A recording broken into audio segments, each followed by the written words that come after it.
পাহাড়ি হিসাবে জলায় কোনো পরবর্তীতে আমাকে বারবার পরিচয় দিতে হচ্ছে আমি এখানকার জনগোষ্ঠী।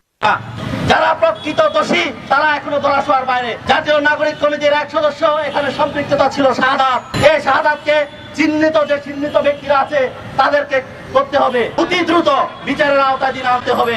এই অভ্যুত্থানের মধ্য দিয়ে এখানকার সবচেয়ে রক্ত ঝরেছে পাহাড়িদের। পাহাড়ে প্রথম আঘাতটা আছে। এই আজকে আমরা যারা এখানে কথা বলছি পাহাড়ি হিসাবে আমাকে বারবার পরিচয় দিতে হচ্ছে আমি এখানকার জনগোষ্ঠী। আমি বাংলাদেশি কিনা, তাহলে এই বৈষম্য কেন? আমি বাংলাদেশি কিনা এইটা হচ্ছে আমাকে বারবার প্রমাণ দিতে হচ্ছে।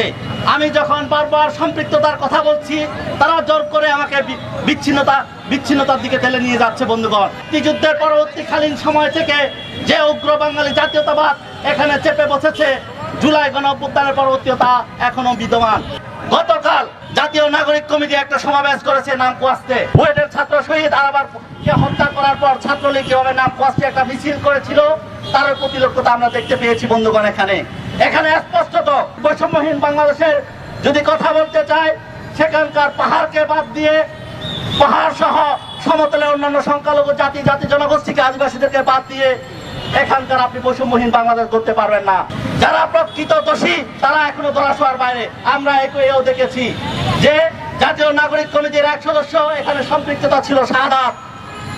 এই শাহাদাতকে চিহ্নিত ব্যক্তিরা আছে তাদেরকে করতে হবে।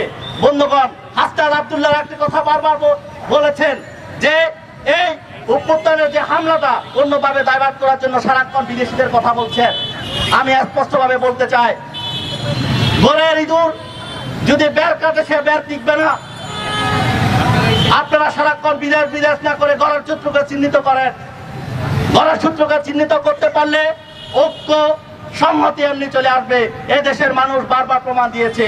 শেখ মুজিব যে ভুলটা করেছে এখানকার উগ্র বাঙালি জাতীয়তাবাদ চাপিয়ে দিয়ে অন্যান্য অস্বীকার করে দিয়ে যে ভুলটা করেছে সে ভুলে পা দিচ্ছেন।